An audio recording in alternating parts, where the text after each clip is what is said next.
52 años han pasado ya desde el origen y el final de esta legendaria revista japonesa, que marcó su propio estilo, expresando los sentimientos encontrados durante esa etapa tan brillante de Japón y a la vez tan oscura.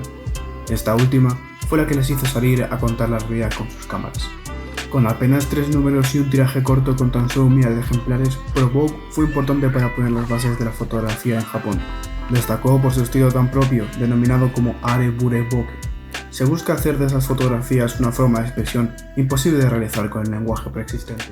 Para comprender la importancia de este movimiento artístico, será necesario recordar acontecimientos históricos que marcaron de una forma u otra a la sociedad japonesa. Japón terminó la Segunda Guerra Mundial en el bando perdedor y se vio perjudicada por 2 bombas atómicas. Quedó devastado. Poco después de aquel desastre, los estadounidenses entrarían en el archipiélago formando una ocupación para reestructurar la sociedad, ayudando así a prosperar el país introduciéndolo en la industrialización y el capitalismo masivo. Perdiéndose así las estructuras tradicionales japonesas, se occidentalizó un país asiático. Hubo un cambio en la sociedad y se debilitó la importante figura del emperador. Las revueltas estudiantiles, dadas a finales de la década de los 60, fueron los acontecimientos más cercanos a la revista Pro Vogue. Estos estudiantes reflejaron los sentimientos de toda una generación perdida en aquel nuevo Japón en constante cambio, y los fotógrafos transmitieron aquellos sentimientos mediante sus imágenes. Todos estos acontecimientos hicieron posible que a finales de la década de los 60 se produjera todo un movimiento social, político y artístico que consideraba que las rebeliones estudiantiles podían entenderse como una suerte de reacción en masa al rápido crecimiento económico. Pro Vogue nació de la mano de los fotógrafos Takuma Nakahira y Yutaka Takanashi, el crítico Koji Taki y el escritor Takahiko Okada, durante una época de crisis social en auge. Un año antes, en 1967, comenzaron los levantamientos estudiantiles, los Zengakure. Así se denominaban las organizaciones de cada universidad que estaban enfadados por un choque cultural entre Japón tradicional frente a un occidente industrializado, consumista y derrochador. Esto produjo un notorio malestar en los jóvenes con sensaciones de desarraigo y desesperanza. El primer número de Pro Vogue se introdujo a estilo de nueva vanguardia japonesa, queriendo hacer de sus publicaciones un lenguaje para expresar el momento que estaban viviendo, ya que les resultaba imposible transmitir el mensaje con el ya existente. El subtítulo de la revista fue Material provocativo para la reflexión, pero para comprender el enojo y situación de los jóvenes de aquella época y el mensaje que querían transmitir los artistas de Pro Vogue es necesario remontarse en el tiempo 23 años atrás. 6 de agosto de 1945. El mundo estaba envuelto en la Segunda Guerra Mundial. Japón se situaba en el bando del eje, pero ya había perdido a sus 2 poderosos aliados. La Italia fascista de Benito Mussolini se había desmoronado el 8 de septiembre de 1943, con la entrada de los aliados por el sur, y el 2 de mayo de 1945, la Unión Soviética tomó la ciudad de Berlín, acabando así con la Alemania nazi. Aquel lunes 6 de agosto, los Estados Unidos de América, ante la negativa de rendición del Imperio nipón y ansiosos por probar su nuevo arma, lanzaron la primera bomba atómica, la Little Boy, sobre la ciudad de Hiroshima, seguida 3 días después por la Fat Man, que se detonó sobre la ciudad de Nagasaki. Esto y la invasión de la URSS sobre Manchuria, territorio japonés en aquel momento, supusieron el final de la guerra para Japón, temiendo de esta forma el futuro del emperador bajo una invasión soviética, marcando así el inicio de una nueva etapa rindiéndose ante los Estados Unidos. El presidente de los Estados Unidos, Harry S. Truman, nombró al general Douglas MacArthur comandante supremo de la ocupación americana de Japón, siendo entonces el máximo responsable de la evolución de la nación japonesa. En aquella época, el credo sionista enseñaba al pueblo que el emperador era Dios, el descendiente de la diosa Amaterasu, el hijo del cielo que reclamaba su obediencia ciega. Pero desde América, muchos insistían en que debía ser juzgado y ejecutado por crímenes de guerra. Sin embargo, MacArthur consiguió llegar a un acuerdo con el emperador Hirohito, el cual se mantendría en su trono bajo la condición de apoyar apasionadamente la meta de MacArthur para transformar la sociedad japonesa. Aquella fue una excelente decisión, debido a la importancia de la figura del emperador. En aquel momento, si se hubiera dicho que Hirohito era un criminal y debía ser juzgado, se hubiera creado un caos en la sociedad y mucha gente se hubiera suicidado. La ocupación estadounidense duró 7 años, hasta 1952. Desde entonces la sociedad y la economía japonesa se prepararon para su próximo gran salto marcado por la Olimpiada de 1964. Estas Olimpiadas tuvieron más valor para Japón de lo normal, mediante la imagen de Yoshinori Sakai, que fue el encargado de hacer el último tramo dentro del estadio para encender la llama olímpica. Este era conocido como el bebé Hiroshima, por haber nacido el mismo día de la tragedia de Hiroshima. Esto representaba el increíble avance de la sociedad japonesa después de haberlo perdido todo, y mostrarle al mundo entero su nueva etapa marcada por la construcción de parques y avenidas y un Tokio lleno de rascacielos, y la primera nación en contar con el tren de alta velocidad, el Shinkansen. Junto al tren, mostraron también alta tecnología, siendo los primeros juegos televisados en color, en incluir la cámara lenta y los ordenadores para registrar tiempos exactos de las competiciones.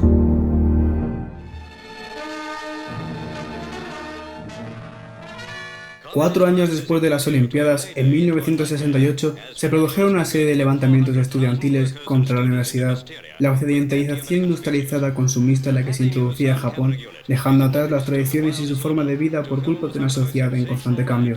También estaban en contra del Tratado de Seguridad entre Estados Unidos y Japón, de que como en otros países como en Francia, los estudiantes estaban en contra de la guerra de Vietnam, expresándolo con huelgas masivas y ocupando fábricas y universidades. Japón no solo había logrado recuperarse de la devastación y la miseria de 1945, sino que avanzó tanto que logró convertirse en la tercera potencia económica mundial. El precio de esto se tradujo en la caída de las estructuras tradicionales, que dejó en la generación joven una sensación de desarraigo y desesperanza, los cuales al principio se planteaban ¿qué es Japón? Y posteriormente pasó a ¿dónde encajamos en este nuevo Japón?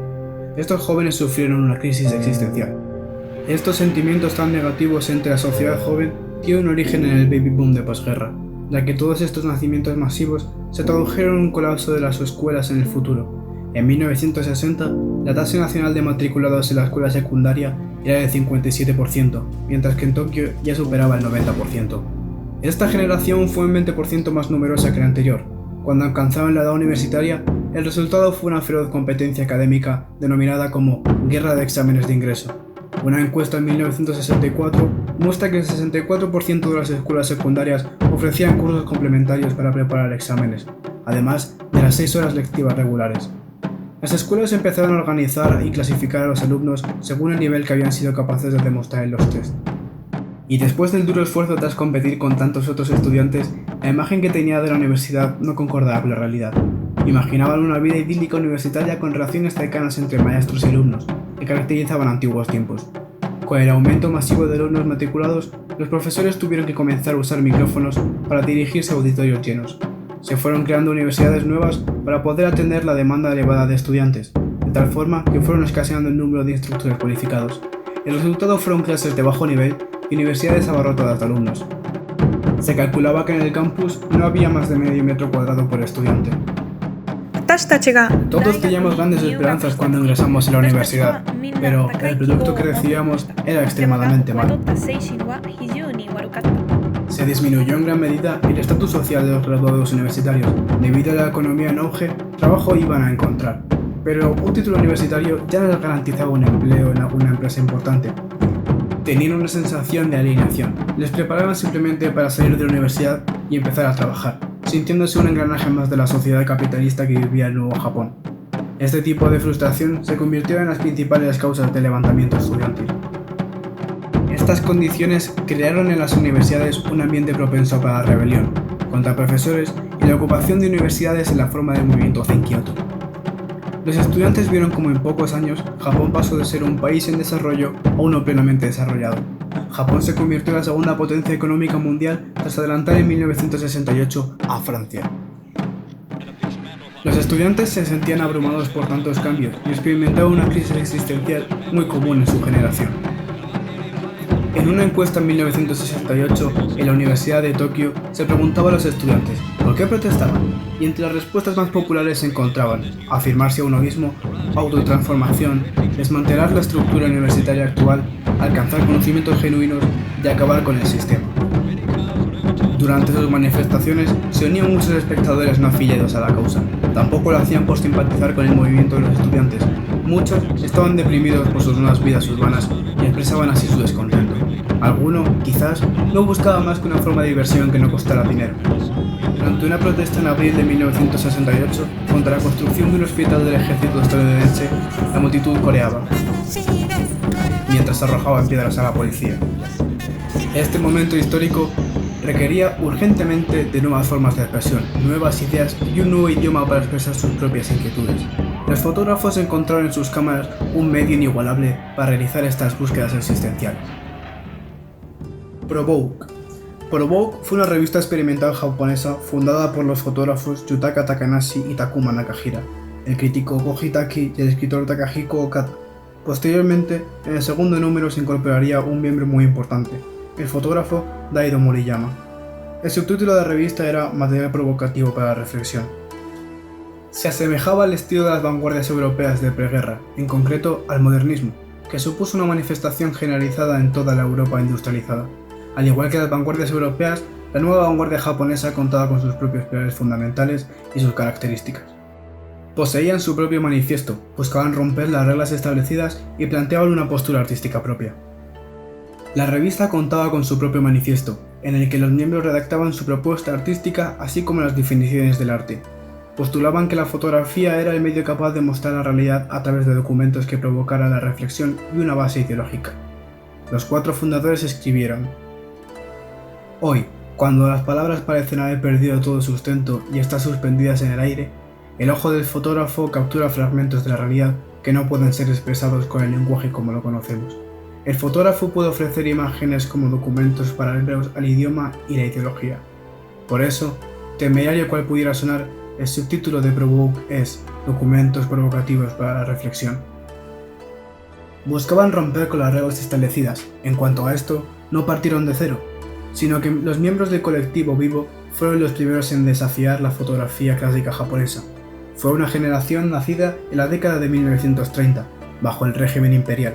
Crecieron en un ambiente de derrota y devastación moral. Tras finalizar la Segunda Guerra Mundial, los fotógrafos de los años previos se interesaron en fotografiar la realidad, en retratar las experiencias. En cambio, estos nuevos fotógrafos querían convertir sus fotografías en auténticas experiencias en sí mismas.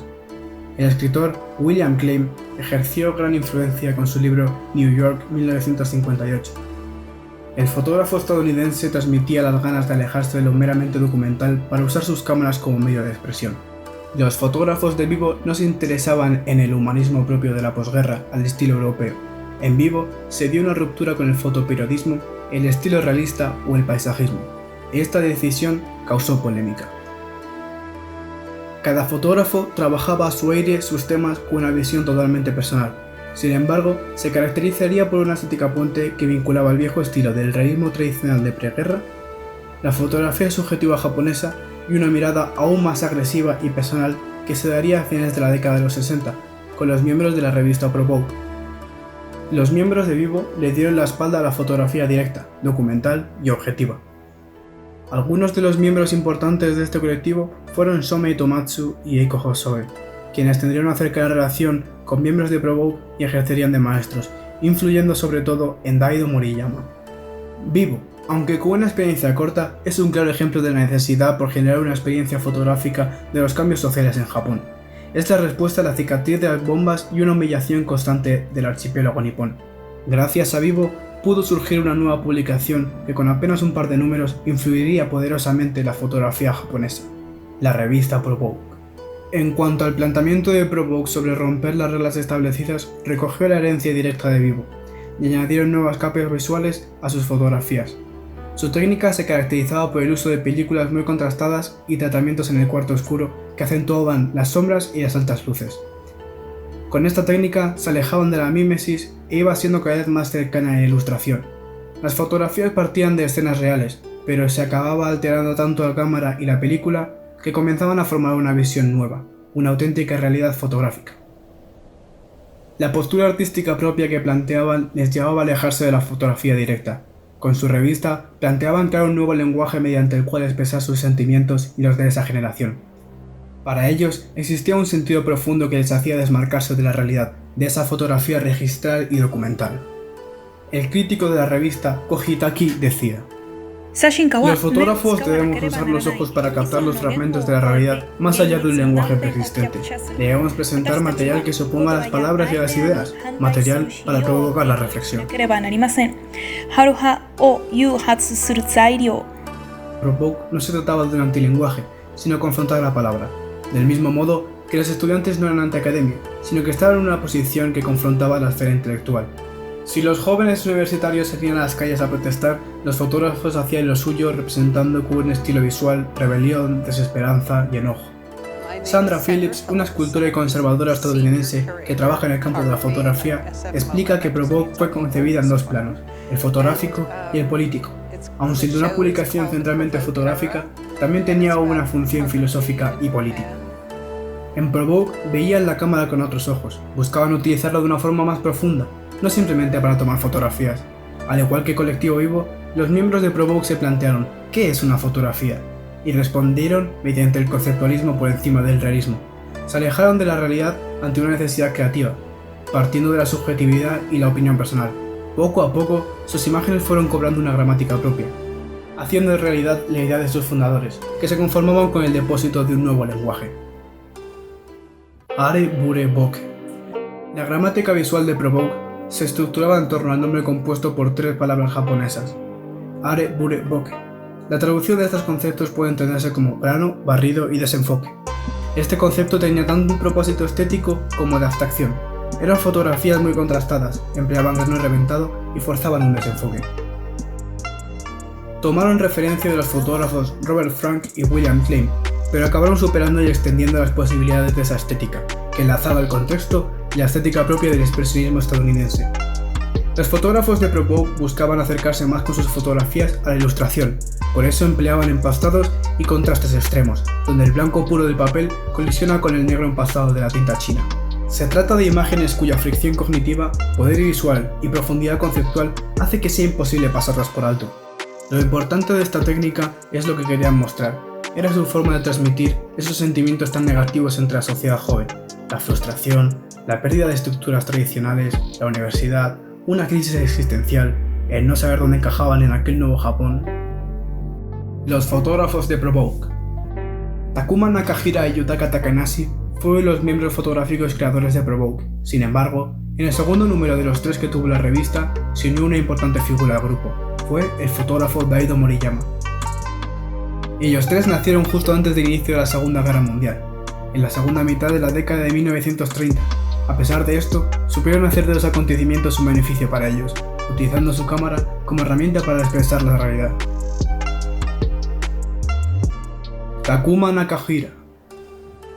Takuma Nakahira nació el 6 de julio en la ciudad de Tokio, en 1938, y a lo largo de su vida fue escritor, fotógrafo y crítico.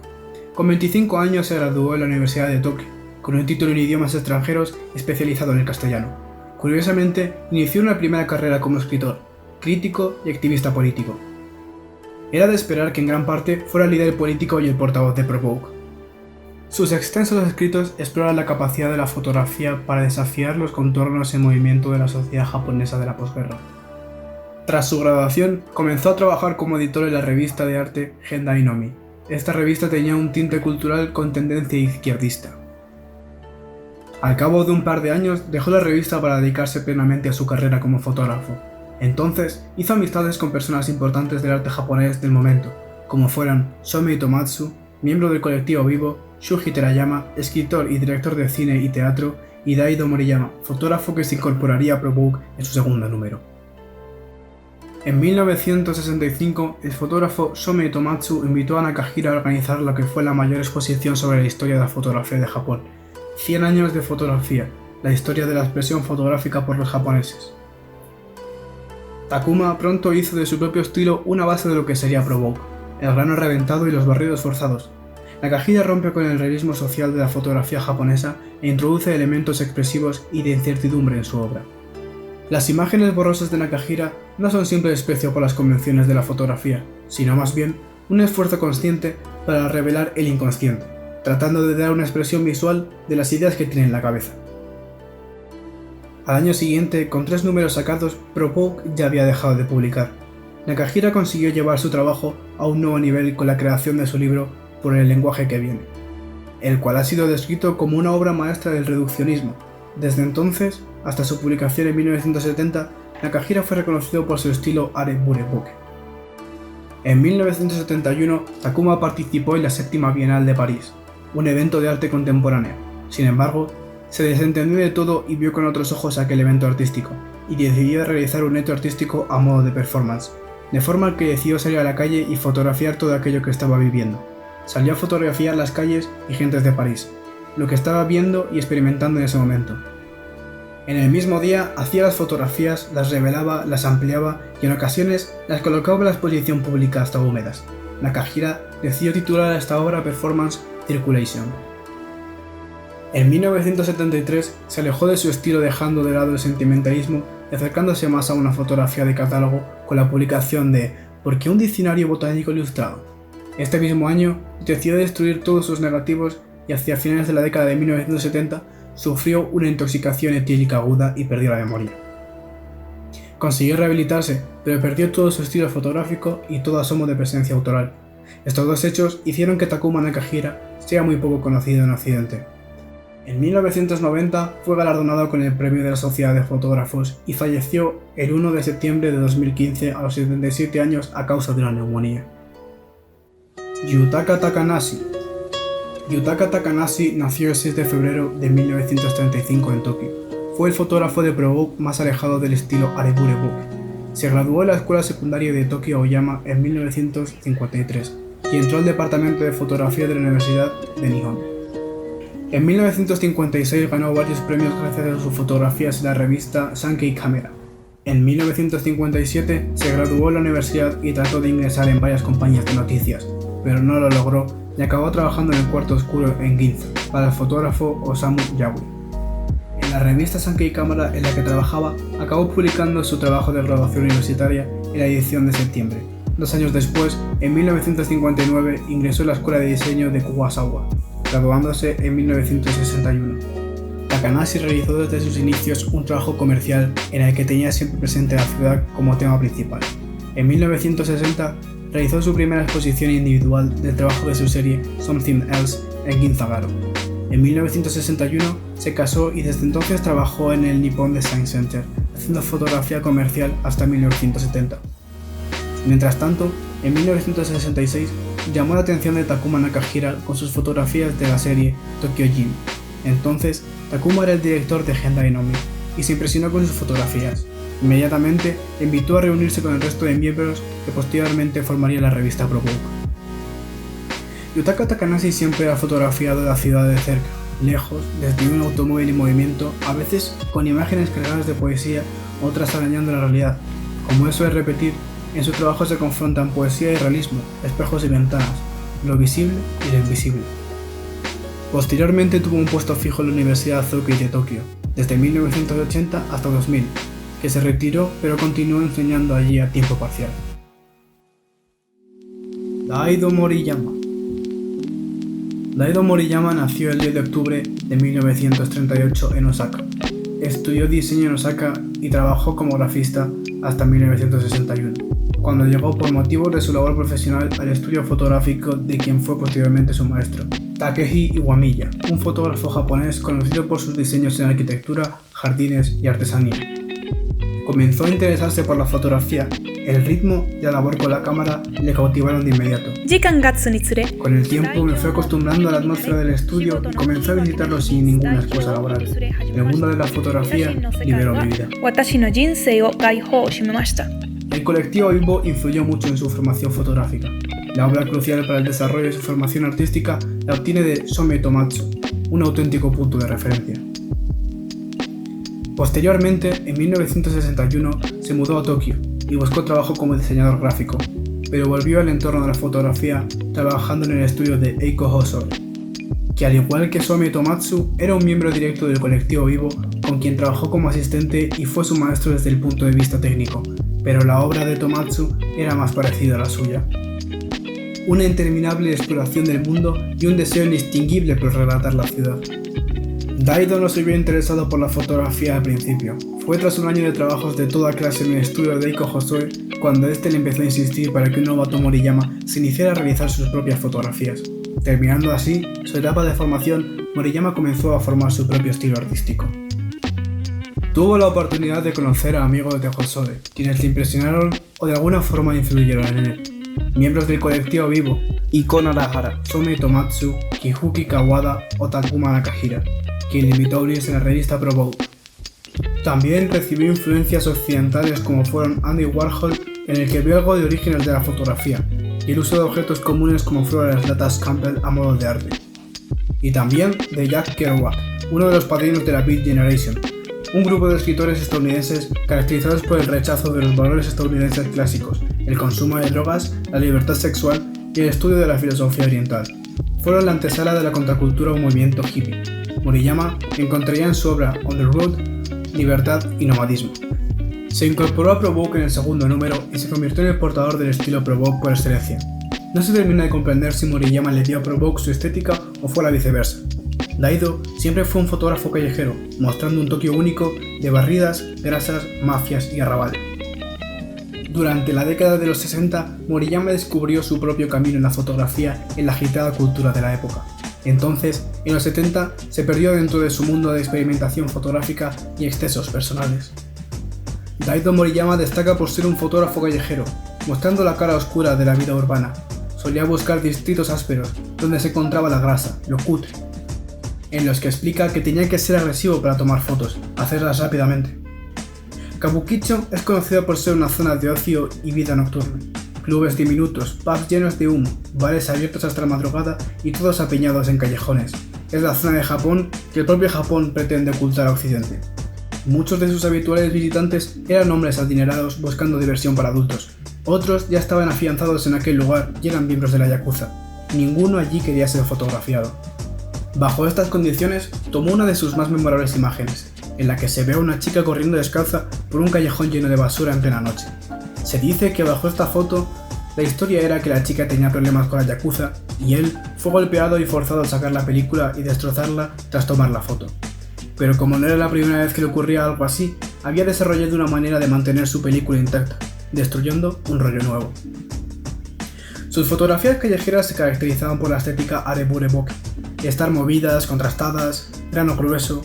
Pretendía mostrar y poner en evidencia aquel lugar de perdición para los japoneses, que las autoridades se empeñaban en ocultar bajo un manto de drogas, prostitución, extorsiones. Hay una obra suya que se ha convertido en la más icónica y emblemática. Se trata de la fotografía de un perro callejero tomada en 1971 en Misawa, a la mañana al salir de un hotel. Esta imagen se interpreta como un reflejo del propio artista. El perro está listo para ladrar, es bronco y raído, está listo para la provocación. No es una mascota, sino un animal callejero curtido por la realidad, un auténtico sobreviviente, y no lo ha logrado gracias a sus buenos modales. Se refleja en Moriyama como que es una persona solitaria, merodeador, vigilante, hurgando siempre para ver qué encuentra. Para él, el mundo es semi-caótico, fragmentado, áspero y muy real. En 1972, por razones desconocidas, decidió poner fin a su carrera fotográfica, publicando incluso un libro titulado Bye Bye Photography. En aquel tiempo, una mala amistad introdujo a Moriyama en las drogas. Tuvo un cambio drástico, bajando de peso. Estaba escuálido. Su madre enfermó gravemente y acabó muriendo. Antes de esto, Moriyama no quiso que su madre lo viese en este estado tan deplorable. Aquel fue un punto de inflexión, un antes y un después en su vida. Entendió que no podía continuar con esa vida. Poco a poco comenzó a retomar la fotografía, capturando la imagen de las flores de su jardín y abandonó los narcóticos. En 1977, tras su crisis creativa, retomó la senda de las publicaciones con Light and Shadow. Posteriormente continuó su carrera. A sus 82 años, actualmente es una historia viva de la fotografía japonesa, con docenas de miles de positivados y negativos, montones de publicaciones y premios. El pasado 2019 obtuvo el premio como ganador del Premio Internacional de la Fotografía de la Fundación Hasselblad 2019. El fin de Provoke. Con tan solo 3 números publicados durante 18 meses y un tiraje bajo de apenas más de 1000 copias, asombra ver la profundidad e influencia que consiguió. Para la década de 1970, los artistas emprendieron caminos diferentes. Sin embargo, crearon libros y trabajos claramente enlazados al estilo Arebure Bokeh. Takuma Nakahira realizó Por el lenguaje que viene, Daido Moriyama Bye Bye Photography o Yotaka Takanashi Toshi e Toward the City. Terminada la revista se publicó un libro que es considerado como las revistas 4 y 5. Provoke desapareció, pero la estética Arebure Bokeh continúa a día de hoy. Un gran representante sigue siendo Daido Moriyama, que sigue en activo como otros seguidores. Encontrar hoy en día algún ejemplar de Provoke en hemerotecas es prácticamente imposible, es material de coleccionistas. En 2001, la editorial alemana Stealth publicó una edición limitada de una obra titulada The Japanese Box, incluyendo en él tanto los 3 números de Provoke, además de más libros esenciales para la fotografía japonesa, libros de Araki, Moriyama o Nakahira. En cierta medida hay que agradecer de que Provoke sea conocido en el mundo occidental al fotógrafo, conservador, historiador y crítico del arte John Starkowski, quien pocos años después del fin de la revista organizó en Estados Unidos una exposición titulada The New Japanese Photography. una experiencia y punto de vista nunca explorada por los estadounidenses, y puso en el punto de mira a los fotógrafos del colectivo vivo como de Provoke. Así fueron los finales de la década de los 60 en Japón, una etapa protagonizada por los jóvenes estudiantes heridos por una cicatriz invisible que les acompañará toda la vida. Provoke fue capaz, mediante su estilo tan único, de dotar con un nuevo lenguaje fotográfico a la situación de este momento, mostrando la crisis existencial, la pérdida de identidad, lo que ocurría en la sociedad y en sus corazones.